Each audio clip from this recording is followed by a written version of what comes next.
Deus glorificado na dependência humana. Deus glorificado na dependência humana por Jonathan Edwards. A fim de que ninguém se vanglorie na presença de Deus, mas vós sois dele, em Cristo Jesus, o qual se nos tornou, da parte de Deus, sabedoria, e justiça e santificação, e redenção, para que, como está escrito, aquele que se gloria, glorie-se no Senhor. 1 Coríntios 1:29-31. Os cristãos a quem o apóstolo direciona esta epístola habitavam em uma parte do mundo onde a sabedoria humana era grandemente reputada. Como o apóstolo observa, no versículo 22 deste capítulo, os gregos buscam sabedoria. Corinto não ficava distante de Atenas, que havia sido, por muitos séculos, o mais famoso centro de filosofia e erudição no mundo. E, por esse motivo, o apóstolo lhes observa como Deus, pelo Evangelho, destruiu e reduziu a nada a sabedoria deles. Os gregos eruditos e seus grandes filósofos, com toda a sua sabedoria, não conheceram a Deus, nem foram capazes de descobrir a verdade nas coisas divinas. Mas, após se esforçarem ao máximo, em vão, aprove a Deus, por fim, revelar-se pelo Evangelho, o qual reputavam como tolice. Ele escolheu as coisas loucas do mundo para envergonhar os sábios e escolheu as coisas fracas do mundo para envergonhar as fortes. E Deus escolheu as coisas humildes do mundo, e as desprezadas, e aquelas que não são, para reduzir a nada as que são. E o apóstolo nos informa em nossa passagem por que Deus assim o faz, a fim de que ninguém se vanglorie na presença de Deus. Nessas palavras, pode ser observado: 1. O que Deus almeja na maneira como dispõe as coisas na matéria da redenção, a saber, que o homem não deva se gloriar em ninguém, senão nele. 1 Coríntios 1:29-31. A fim de que ninguém se vanglorie na presença de Deus, para que, como está escrito, aquele que se gloria, glorie-se no Senhor. 2. Como este propósito é alcançado na obra da redenção, a saber, por aquela absoluta e imediata dependência que os homens têm de Deus, nessa obra, em relação a todos os seus benefícios. Uma vez que, primeiro, todo o bem que possuem em e através de Cristo, ele se tornou para nós sabedoria, justiça, santificação e redenção. 1 Coríntios 1:30. Todo o bem da criatura caída e redimida está contido nestas quatro coisas, e não pode ser mais bem distribuído a não ser nelas. Cristo, porém, nos é cada uma delas, e não as possuímos de outra maneira senão nele. Ele se tornou para nós sabedoria de Deus. Nele está todo o bem e a verdadeira excelência do entendimento. A sabedoria era algo admirado pelos gregos, mas Cristo é a verdadeira luz do mundo. É somente através dele que a verdadeira sabedoria é comunicada à mente. É em e por Cristo que temos a justiça. É por estar nele que somos justificados, temos os pecados perdoados, e somos recebidos como justos no favor de Deus. É por Cristo que temos a santificação, temos nele verdadeira excelência de coração, bem como de entendimento. E ele é feito em nós justiça inerente bem como imputada. É por Cristo que temos a redenção, ou a verdadeira libertação de toda a miséria, e a concessão de toda a felicidade e glória. Assim, temos todo o nosso bem por Cristo, que é Deus. Em segundo lugar, outro exemplo em que nossa dependência de Deus para todo o nosso bem se evidencia nisto: foi Ele que nos deu Cristo, para que, através dele, tivéssemos estes benefícios, se nos tornou, da parte de Deus, sabedoria, e justiça, etc. Em terceiro lugar, é por ele que estamos em Cristo Jesus, e viemos a ter participação nele, e assim recebemos aquelas bênçãos que se tornaram nossas. É Deus quem nos dá a fé pela qual nos firmamos em Cristo, de modo que, neste versículo, está demonstrada nossa dependência de cada pessoa da Trindade para todo o nosso bem. Somos dependentes de Cristo, o Filho de Deus, já que Ele é a nossa sabedoria, justiça, santificação e redenção. Somos dependentes do Pai, que nos deu Cristo, e o tornou essas coisas para nós. Somos dependentes do Espírito Santo, pois é por ele que estamos em Cristo Jesus. É o Espírito de Deus que nos dá a fé nele, pela qual o recebemos e nos aproximamos dele. Doutrina: Deus é glorificado na obra da redenção pelo fato de que nela se evidencia uma dependência completamente absoluta e universal do redimido nele. Aqui me proponho a mostrar, primeiro, que há uma absoluta e universal dependência do redimido em Deus para todo o seu bem. E, segundo, que Deus é dessa maneira exaltado e glorificado na obra da redenção. E, há uma absoluta e universal dependência do redimido em Deus. A natureza e disposição de nossa redenção é tal que os redimidos são em tudo direta, imediata e inteiramente dependentes de Deus. São dependentes dele para tudo, e o são em todos os aspectos. As diversas formas em que dependência de um ser em relação ao outro, para o seu bem, e em que o redimido de Jesus Cristo depende de Deus para todo o seu bem, são as seguintes: tem todo o seu bem por ele, e tem tudo através dele, e tem tudo nele. Ele é a causa e origem de onde todo bem procede, logo, procede dele. Ele é o meio pelo qual esse bem é obtido e comunicado. Assim, tem tudo através dele, e ele é o próprio bem, dado e concedido, portanto, e nele. Ora, todos os que são redimidos por Jesus Cristo, nesses aspectos, dependem muito direta e inteiramente de Deus para tudo. Primeiramente, o redimido tem todo o seu bem procedente de Deus. Ele é o seu grande autor. É sua causa primeira, e não apenas isto, mas é a única causa própria. É por Deus que temos nosso Redentor. Foi Ele que nos forneceu um Salvador. Jesus Cristo não é apenas de Deus em sua pessoa, como seu Filho unigênito, mas Ele procede de Deus, no que nos diz respeito, e em seu ofício de mediador. Ele é o dom de Deus para nós. Deus o escolheu e ungiu, apontou-lhe sua obra, e o enviou ao mundo. E assim como é Deus quem dá,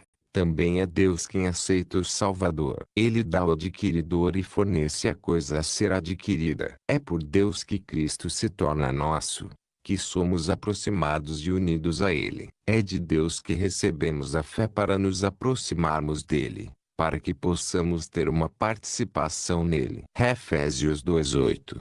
Porque pela graça sois salvos, mediante a fé, e isto não vem de vós, é dom de Deus. É de Deus que verdadeiramente recebemos todos os benefícios que Cristo adquiriu. É Deus quem perdoa e justifica, e liberta do inferno. E em seu favor os redimidos são recebidos, quando justificados. Portanto, é Deus que liberta do domínio do pecado, nos limpa de nossas imundícies, e nos tira de nosso estado de deformidade. É de Deus que os redimidos recebem toda a sua verdadeira excelência, virtude e santidade.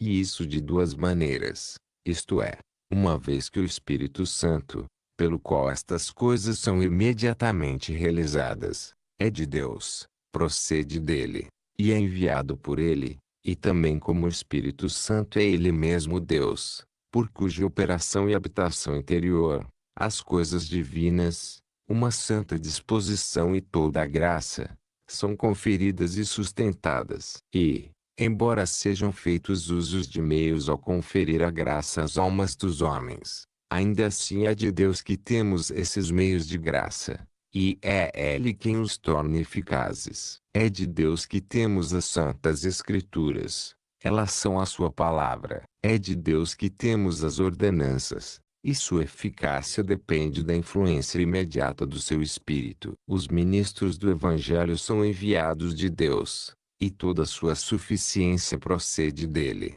2 Coríntios 4:7.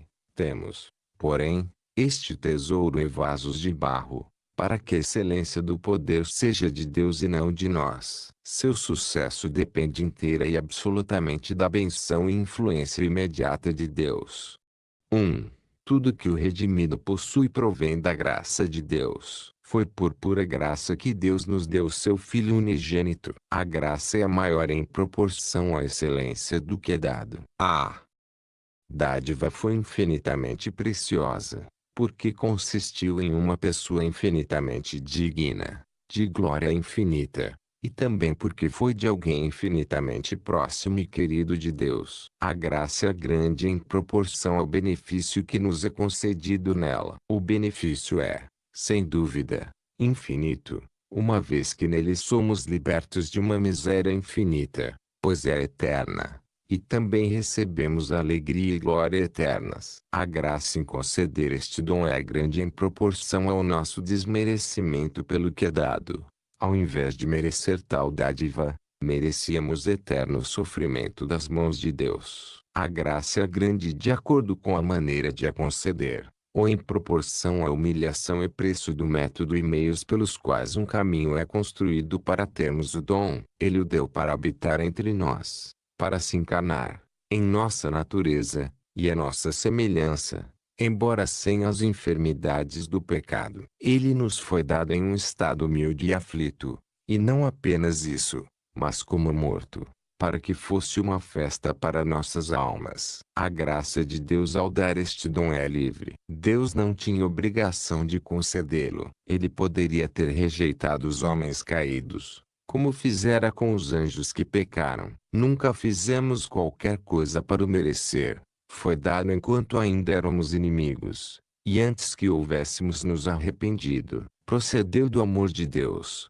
que não viu em nós excelência alguma para atraí-lo, e foi sem expectativa de jamais receber algo em troca por isso. É por pura graça que os benefícios de Cristo são aplicados a tais e tais pessoas em particular. Aqueles que são chamados e santificados devem atribuí-los somente ao beneplácito da bondade de Deus, pela qual são destacados dos demais. Ele é soberano, e se compadece de quem quer. O homem tem agora uma dependência ainda maior da graça de Deus do que tinha antes da queda. Ele depende da livre benevolência de Deus para muito mais do que então. Naquela época, dependia da bondade de Deus em conferir a recompensa da obediência perfeita, pois Deus não estava obrigado a prometer e conceder essa recompensa. Mas agora, somos dependentes da graça de Deus para muito mais. Necessitamos dela não apenas para nos conceder a glória, mas para nos libertar do inferno e da ira eterna. No primeiro pacto, dependíamos da bondade de Deus para nos dar a recompensa da justiça. E isso ainda acontece hoje. Mas precisamos da livre e soberana graça de Deus para nos dar aquela justiça, perdoar nossos pecados, e nos livrar da culpa e do seu desfavor infinito. E como somos mais dependentes da benevolência de Deus agora do que no primeiro pacto, assim somos dependentes de uma benevolência muito maior, mais livre e maravilhosa. Somos agora dependentes da boa vontade arbitrária e soberana de Deus. Éramos, em nosso primeiro estado, dependentes de Deus para nossa santidade. Tínhamos nossa justiça original a partir dele, mas, então, a santidade não era concedida desse modo soberano e desobrigado como é agora. O homem foi criado santo,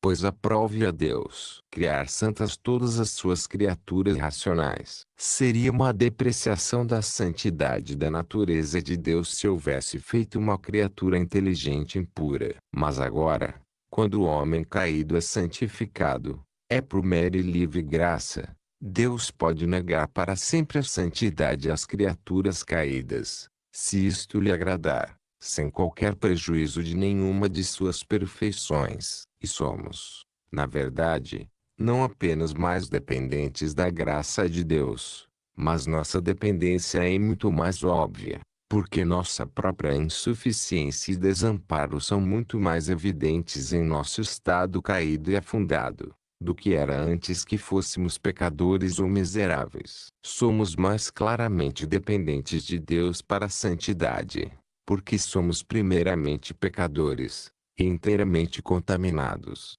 e depois santos. Assim a produção do efeito é sensível, e sua procedência de Deus é mais óbvia. Se o homem fosse sempre santo, e se preservasse nesse estado, não seria tão evidente que ele não tinha santidade necessariamente, como uma qualificação inseparável da natureza humana. Assim, somos mais claramente dependentes da livre graça, pelo favor de Deus, pois somos primeiramente os objetos de seu desfavor, e depois somos recebidos no seu favor. Somos mais claramente dependentes dele para nossa felicidade, sendo primeiramente miseráveis, depois felizes. É mais claramente livres sem méritos em nós, porque, na verdade, estamos desprovidos de qualquer tipo de excelência ou mérito, se aqui existe tal coisa como mérito na excelência de criaturas. E somos não apenas desprovidos de qualquer verdadeira excelência, mas cheios e completamente corrompidos com aquilo que é infinitamente odioso. Todo nosso bem procede mais claramente de Deus, porque estamos primeiramente nus e completamente desprovidos de quaisquer benefícios, para, posteriormente, sermos enriquecidos com todo o bem. 2. Recebemos tudo pelo poder de Deus. A redenção humana é frequentemente descrita como uma obra de maravilhoso poder, assim como de graça. O grande poder de Deus se evidencia ao trazer um pecador de seu estado rebaixado, das profundezas do pecado e da miséria, a um exaltado estado de santidade e felicidade. Efésios 1:19. E qual a suprema grandeza do seu poder para com os que cremos, segundo a eficácia da força do seu poder. Somos dependentes do poder de Deus em cada passo de nossa redenção. Dependemos do seu poder para nos converter, e nos dar a fé em Jesus Cristo, e a nova natureza. É uma obra de criação. Se alguém está em Cristo, e nova criatura. 2 Coríntios 5:17. Criados em Cristo Jesus. Efésios 2:10. A criatura caída não pode alcançar a verdadeira santidade, a não ser que seja recriada. Efésios 4:24. E vos revistais do novo homem, criado segundo Deus, em justiça e retidão procedentes da verdade. É uma ressurreição dos mortos. Colossenses 2:12. 13, no qual igualmente fostes ressuscitados mediante a fé no poder de Deus que o ressuscitou dentre os mortos. Sim, é uma obra de poder mais gloriosa que uma mera criação, ou ressurreição de um corpo morto para a vida, uma vez que o efeito alcançado é maior e mais excelente. Essa existência santa e feliz, e a vida espiritual que é produzida na obra da conversão, é um efeito bem maior e mais glorioso do que a simples existência e vida. E o estado a partir do qual a mudança é feita, uma morte no pecado, uma total corrupção da natureza, e a profundidade de miséria, é bem mais remoto do estado alcançado, do que a mera morte ou não existência. Também é pelo poder de Deus que somos preservados no estado de graça. 1 Pedro 1:5. Que sois guardados pelo poder de Deus, mediante a fé, para a salvação. Como a graça procede, a princípio, de Deus, assim procede continuamente dele, é mantida por ele, tal como a luz na atmosfera procede durante todo o dia do sol, tanto na aurora quanto no ocaso. Os homens são dependentes do poder de Deus para todo o exercício da graça, e para a realização desse exercício no coração, para subjugar o pecado e a corrupção, aumentar os santos princípios, e capacitar a geração de frutos nas boas obras. O homem é dependente do poder divino para trazer a graça à sua perfeição, para tornar a alma receptiva à gloriosa semelhança de Cristo, e preenchê-la com satisfatória alegria e bênção, e por ressuscitar o corpo para a vida, a tal perfeito estado que o torna adequado a ser a habitação e órgão de uma alma a ser aperfeiçoada e bendita. Estes são os mais gloriosos efeitos do poder de Deus, que são vistos nas sequências dos seus atos relacionados às criaturas. No seu primeiro estado, o homem era dependente do poder de Deus, porém muito mais agora, quando depende desse poder para realizar mais coisas por ele. e depende mais dos poderosos exercícios do seu poder. Foi devido ao poder de Deus que o homem foi santificado no princípio. Todavia, muito mais notavelmente no presente, porque há muita oposição e dificuldade no caminho. É um efeito mais glorioso do poder santificar o que era sobremodo depravado, e o que estava debaixo do domínio do pecado, do que conferir santidade ao que, anteriormente, nada tinha de oposição. É uma obra mais gloriosa de poder resgatar uma alma das mãos do diabo, e do poder das trevas, trazendo-a a um estado de salvação, do que conferir santidade onde não havia predisposição à oposição. Lucas 11:21-22. Quando o valente, bem armado, guarda sua própria casa, ficam em segurança a todos os seus bens. Sobrevindo, porém, um mais valente do que ele, vence-o, tira-lhe a armadura em que confiava e lhe divide os despojos. Portanto, é uma obra mais gloriosa de poder sustentar uma alma no estado de graça e santidade,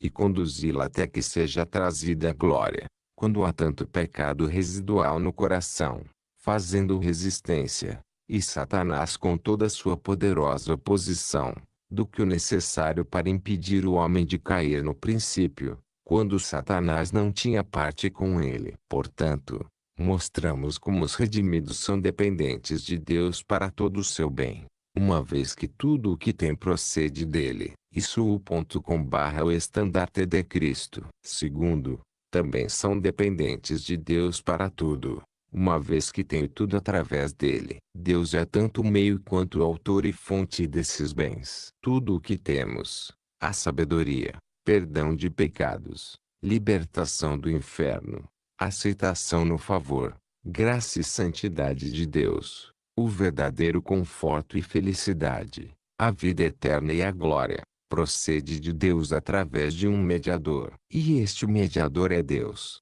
em quem temos absoluta dependência, pois, através dele, recebemos tudo. Portanto, eis aqui outro modo em que temos nossa dependência de Deus para todo o nosso bem. Deus não apenas nos dá o mediador, e aceita sua mediação e, pela sua graça e poder, concede as coisas a serem adquiridas pelo mediador, mas o próprio mediador é Deus. Nossas bênçãos consistem naquilo que temos por aquisição, e esta aquisição é feita por Deus. As bênçãos são adquiridas por Ele, e Ele concede o fiador. E não apenas isto, mas Ele próprio é o fiador. Sim, Deus é tanto o adquiridor quanto o preço, pois Cristo, que é Deus, adquiriu estas bênçãos por nós, ao oferecer-se a si mesmo como preço pela nossa salvação. Adquiriu vida eterna pelo sacrifício de si mesmo. Hebreus 7:27. A si mesmo se ofereceu. E 9:26. Se manifestou uma vez por todas, para aniquilar, pelo sacrifício de si mesmo, o pecado. Na verdade, foi a pessoa humana que foi ofertada, mas esta era uma só pessoa com a divina.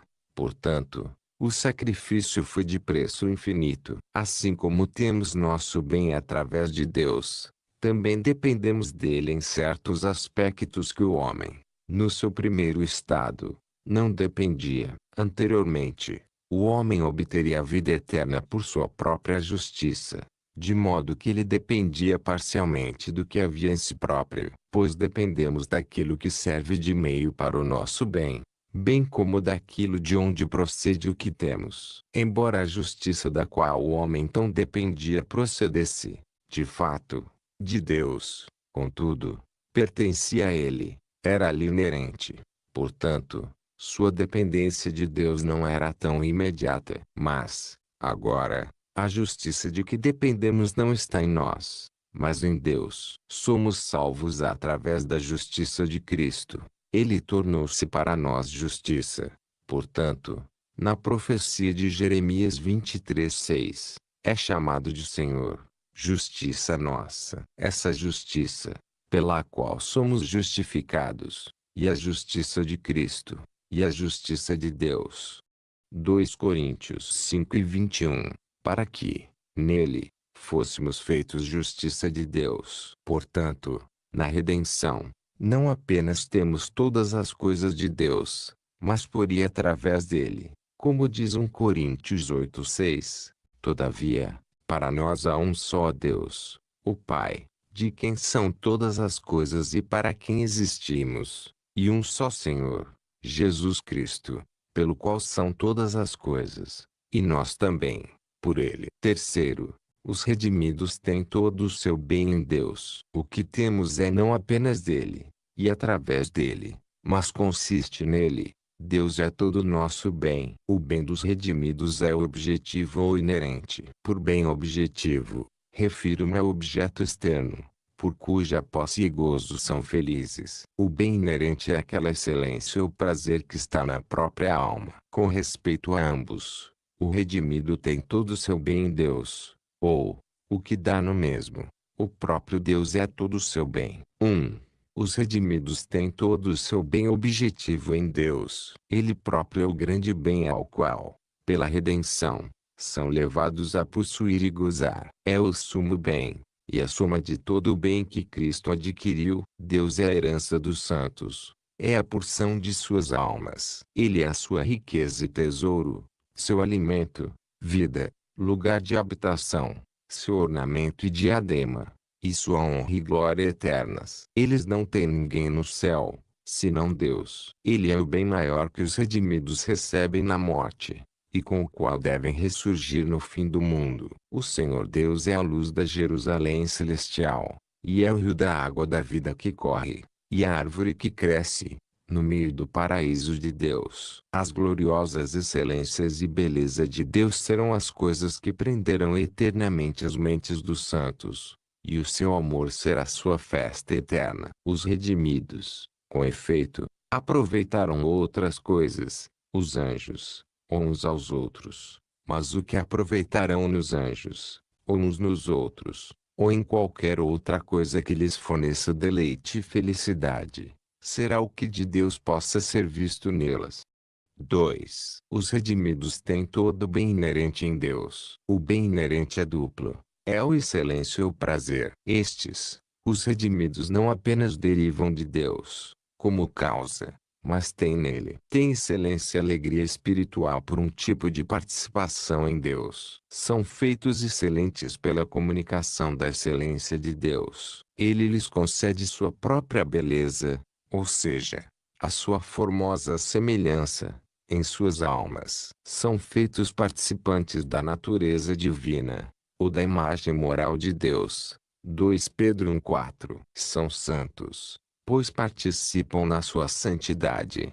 Hebreus 12:10. Os santos são belos e benditos pela comunicação da santidade e júbilo de Deus. Como a lua e os planetas brilham devido à luz solar. O santo tem alegria e prazer espiritual por um tipo de efusão de Deus na alma. Nestas coisas, os redimidos têm comunhão com Deus, pois são partícipes com ele e nele. Os santos têm tanto excelência quanto benção espiritual pelo dom do Espírito Santo, e pela sua habitação interior neles. Não são apenas causados pelo Espírito, mas estão nele como fonte. O Espírito, ao se tornar habitante, é um princípio vital na alma. Ele, agindo nela e com ela, torna-se uma fonte de verdadeira alegria e santidade, como uma fonte de água, pelo esforço e difusão de si mesmo.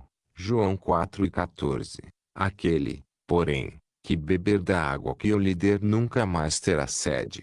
Pelo contrário, a água que eu lhe der será nele uma fonte a jorrar para a vida eterna. Compare com o capítulo 7:38, 39. Quem crer em mim, como diz a Escritura, do seu interior fluirão rios de água viva. Isto ele disse com respeito ao Espírito que haviam de receber os que nele crescem. A soma do que Cristo adquiriu para nós é essa fonte de águas referida na primeira dessas passagens, e aqueles rios de água viva mencionados na última. E a soma das bênçãos, que os redimidos devem receber no céu, esse rio da água da vida que procede do trono de Deus e do Cordeiro. Apocalipse 22:1. O que, sem dúvidas, Quer dizer o mesmo que aqueles rios de águas vivas explicados em João 7:38, 39, que Alhures é chamado de torrente das delícias de Deus. Nisso consiste a plenitude do bem que os santos recebem de Cristo. É por participar do Espírito Santo que tem comunhão com Cristo em sua plenitude. Deus concedeu o Espírito,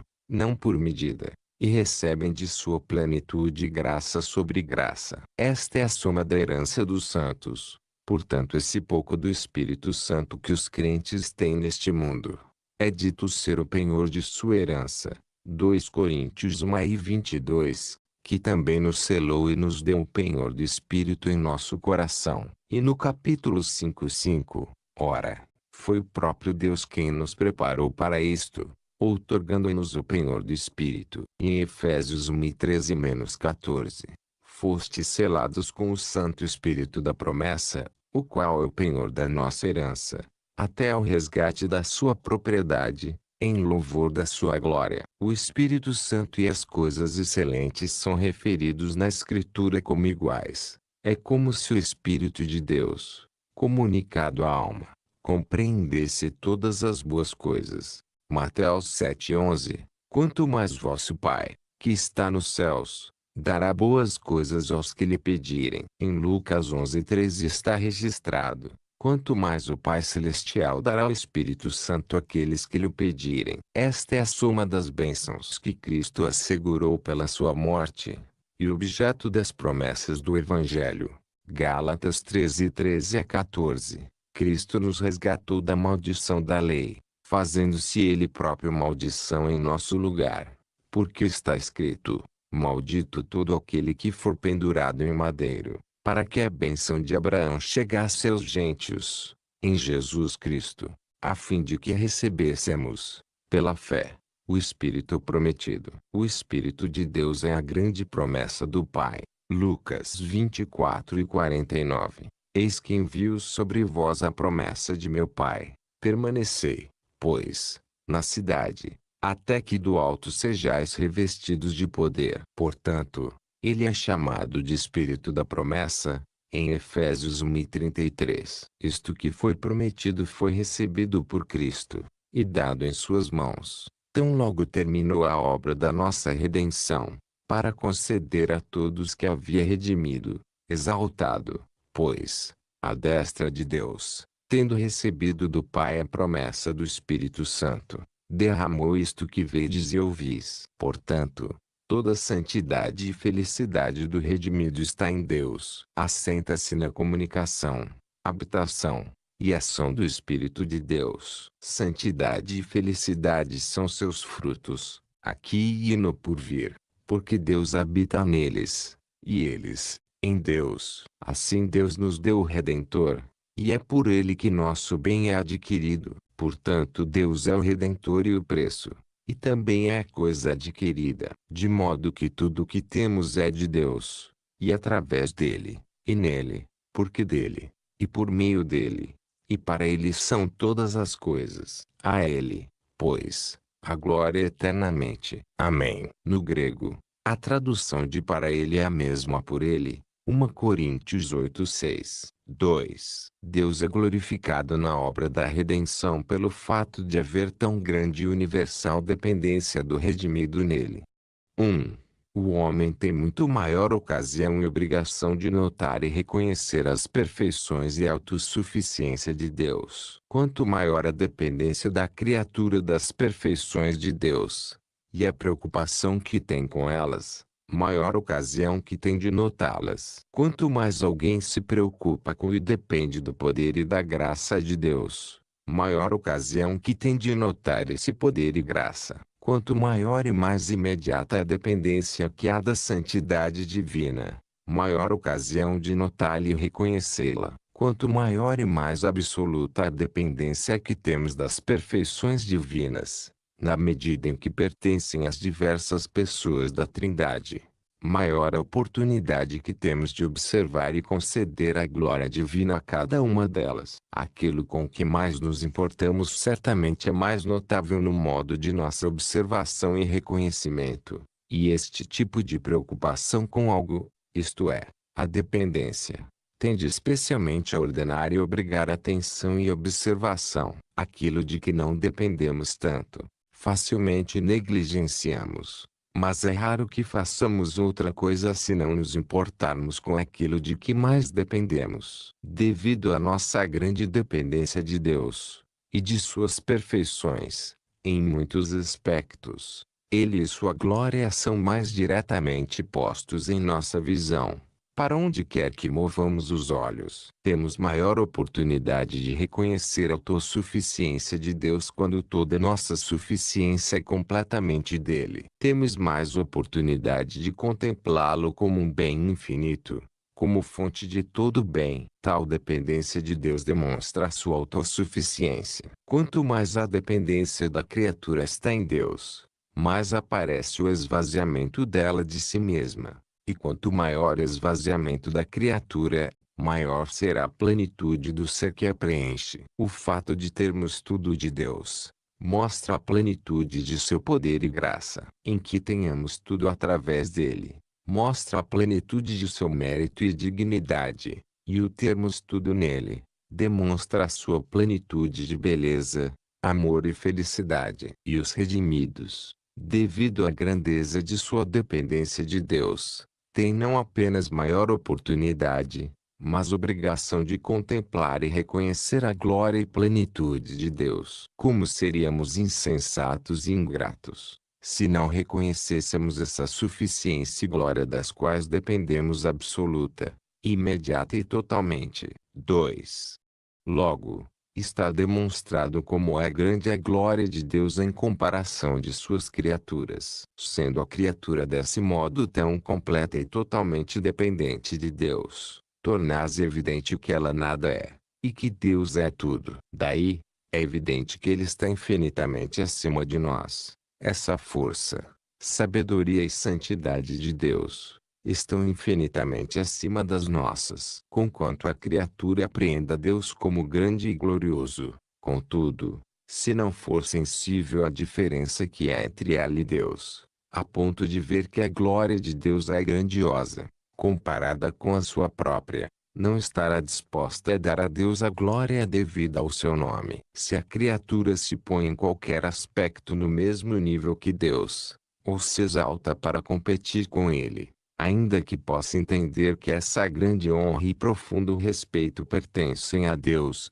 a serem concedidos por aqueles que estão a grande distância dele, não estará sensível de que este é seu dever. Quanto mais os homens se exaltam, menos estarão dispostos a exaltar a Deus. É certo que Deus pretende ao dispor as coisas na redenção, se admitimos ser a Escritura a revelação da vontade de Deus, que ele deva aparecer na sua plenitude, e o homem vazio em si mesmo, que ele apareça como tudo, e o homem como nada. É o desígnio declarado de Deus que ninguém se glorie na sua presença, o que implica que é seu propósito promover sua própria glória em comparação aos outros. Quanto mais o homem se gloria na presença de Deus, menos glória é atribuída a ele.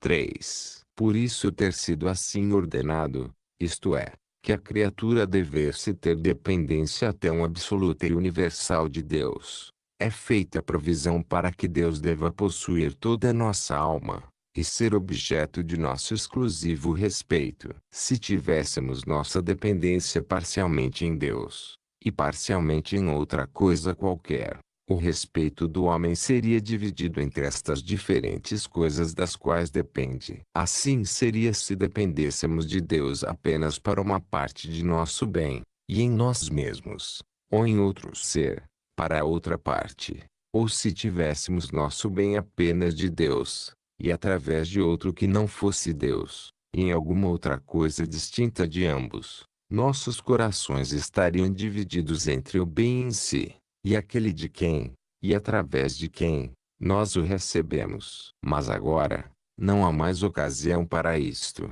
Deus sendo não apenas aquele de quem temos todo o bem, mas também através de quem o recebemos, sendo ele o próprio bem. De modo que, o que quer que haja para atrair nosso respeito, a tendência ainda é direcionar tudo para Deus. tudo se une nele como centro. Aplicação 1. Podemos observar aqui a maravilhosa sabedoria de Deus na obra da redenção. Deus tornou a nulidade e miséria humanas, seu estado rebaixado, perdido e arruinado, no qual se afundou pela queda, numa ocasião para a maior promoção de sua própria glória, para que, como das outras maneiras, e em particular nesta, haja agora muito mais dependência total e evidente do homem em Deus. Embora se agrade em levantar o homem deste sombrio abismo de pecado e miséria no qual caiu, e grandemente o exalte em excelência e honra, a um alto grau de glória e benção, contudo, a criatura de modo algum tem algo de que se gloriar. Toda a glória, evidentemente, pertence a Deus. Tudo se encontra em simples, grande, absoluta e divina dependência do Pai, Filho e Espírito Santo. E cada pessoa da Trindade é igualmente glorificada nesta obra. Há uma dependência absoluta da criatura em todas as pessoas, para tudo. Tudo é do Pai, através do Filho e no Espírito Santo. Assim, Deus aparece na obra da redenção como tudo em todos. E é adequado que seja assim, e que ninguém mais seja o Alfa e Ômega, o primeiro e o último, o tudo e único, nesta obra. 2. Logo, as doutrinas e sistemas de teologia que se encontram em qualquer aspecto opostos a tal dependência absoluta e universal de Deus, minimizam a sua glória, e frustram o projeto de nossa redenção. E são esses sistemas teológicos que colocam a criatura no lugar de Deus, em quaisquer dos aspectos mencionados, que exaltam o homem no lugar do Pai, do Filho ou do Espírito Santo, em qualquer coisa a respeito da nossa redenção. Ainda que possam permitir que haja uma dependência dos redimidos em Deus, negam, contudo, uma dependência que seja tão absoluta e universal